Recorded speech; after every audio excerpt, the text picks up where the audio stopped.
right. All right, well, good evening, and thanks for your patience, the rest of the folks up here. Okay. First, Mark Ghilarducci, Director of the Governor's Office of Emergency Services for Governor Brown. Okay, so first of all, thanks for your patience, and obviously, I want to, acknowledge that the situation has been stressful. It's complex and rapidly changing, and so we are doing everything we can in the effort to support Butte County and the local authorities to be able to address most of the displaced folks that have been forced to evacuate as a result of the potential conditions in the emergency spillway.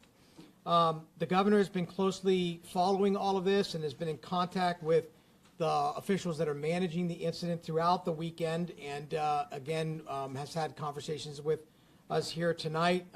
Within the last hour, he has issued an emergency proclamation for the situation. The proclamation will give us the ability to take all actions necessary to protect public health and to help the local officials in their effort in doing the same. We also activated the State Operations Center, which you see behind me this afternoon, when the Department of Water Resources realized the problem was developing at the auxiliary spillway. Our 24-hour California Warning Center has also been sending notifications to counties downstream that could be affected by any potential rising water and or evacuations. Our law enforcement branch has also deployed a number of mutual aid law enforcement assets to assist Butte County Sheriff and others with the evacuations of individuals. And our fire and rescue branch has deployed a number of swiftwater rescue teams from throughout the Northern California area to assist with any evacuations that are necessary or any high water type of situations. We've been also working very closely with our partner agencies and state government. All state agencies that have a role have been activated and are here at the State Operations Center. This is a combined effort in support of Butte County and surrounding counties. And the Red Cross has also been engaged to support with shelters and displaced residents. Part of that has been the folks you see behind me. I'm going to let each one of them talk. California Highway Patrol has been very much engaged with traffic management and support of local authority. The California Department of Forestry and Fire Protection, CAL FIRE, have been very engaged with their incident management teams, and the California National Guard has been engaged with deploying resources at the ready, both air assets and ground forces as necessary to support the situation. So with that, I'm going to turn it quickly over to each one of the leads from the various agencies. First, I'm going to turn it over to Chief Ken Pemlott, the Director of the California Department of Forestry and Fire Protection, CAL FIRE. Good evening. As Director Ghilarducci mentioned, CAL FIRE deployed an incident management team to work directly with the Department of Water Resources as early as Thursday evening. We've had an incident management team jointly co-located, engaged, and embedded with the Water Resources, engaging in all the operations, working towards mitigating the incident. In addition to that, they're not just working on plans for the facility and the operations there, but they've been very actively engaged in contingency planning well outside of and downstream of the facility. And the evacuations and the process that occurred today was a direct result of the contingency planning, and they were prepared to provide that notification to make those evacuations based on the planning and the efforts that had gone on. Again, this is something CAL FIRE is well practiced at with incident management teams, not only on wildland fires, but all hazard emergencies around the state. So in addition to the management team, CAL FIRE, as part of the mutual aid system, also has numerous fire engines, hand crews, and helicopters deployed and available to respond should they be needed. With that, I will turn it over to General Baldwin with the National Guard. Thank you, Chief Pemlott. California National Guard has all of our resources standing by and available for the call to assist civil authorities both in the impacted area in helping the displaced people, as well as helping DWR focus on helping to shore up the spillway. We've deployed aviation assets. We have military police that are going to be deploying to Yuba County.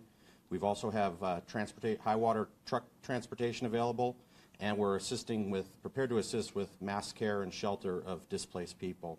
Again, all of our resources are available. We have over 1,200 people on duty in Northern California that are ready to go at a moment's notice, and we can bring in additional resources as necessary. In addition, we've been in direct contact with leadership at the United States Northern Command, so if we need additional resources from other military organizations throughout the nation, they'll be able to deploy right away.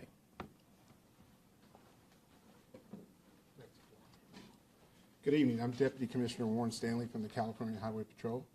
And as far as our deployment of personnel, we brought in an additional 100 personnel.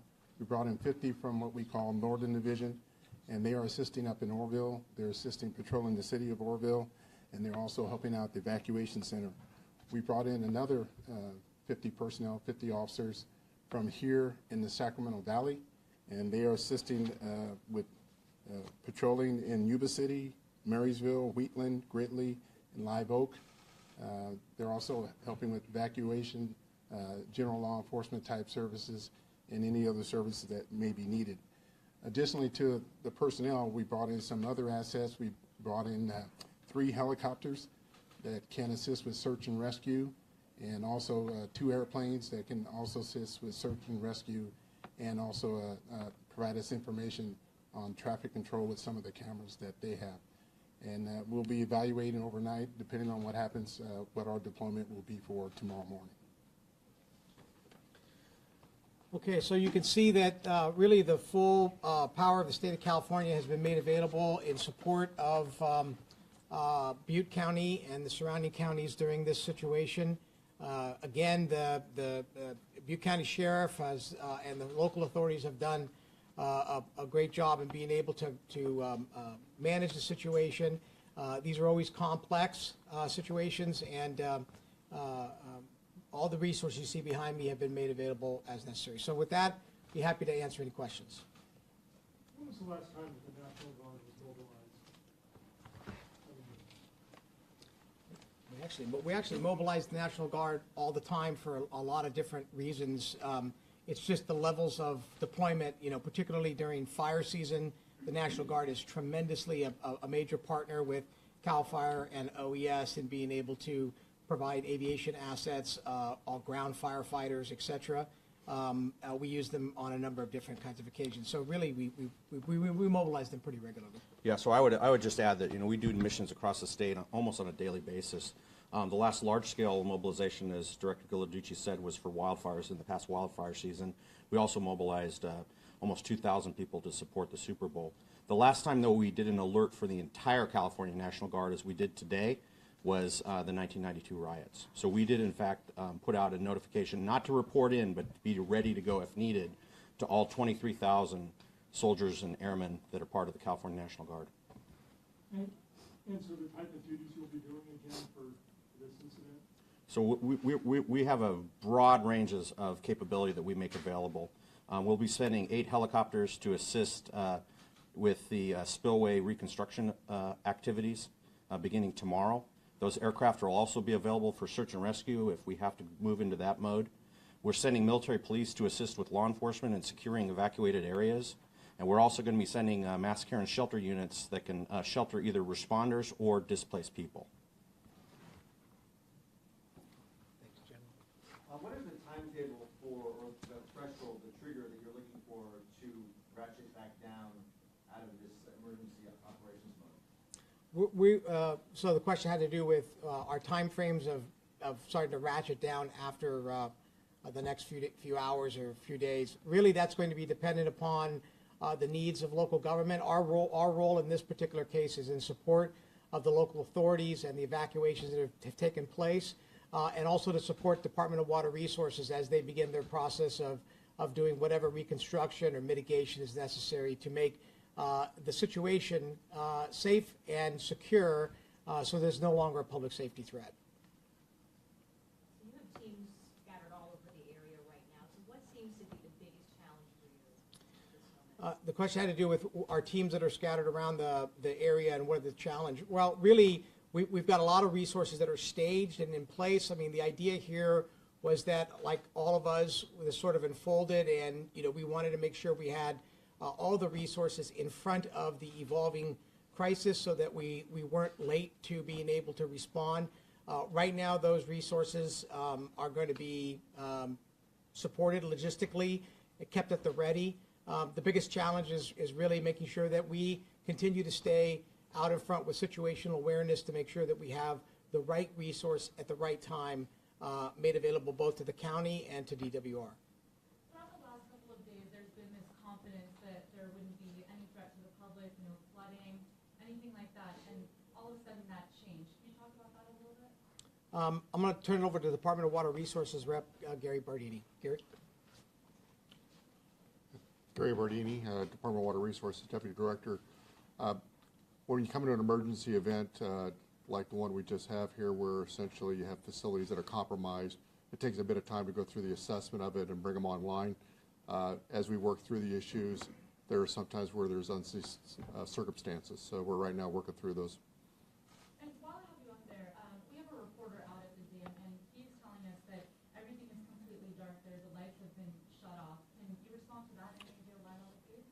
I don't have where lights are off. Last question? We've had some viewers who sent in photos of prior years where there were damage to the spillway. Can you address those concerns? Were there testing, any, improvements made at that time to maybe prevent a situation like this from happening? Well, we have constant ongoing maintenance and inspection activities in the department and by FERC, so I'm just not sure what the circumstances were of the past. Gary, obviously we have an immediate situation that needs to be handled, but we have 5 days of dry weather and then 8 days where precipitation is forecast. Yes. What kind of long-term plans do we have in terms of making sure that we're not all back here in 10 days? Yeah.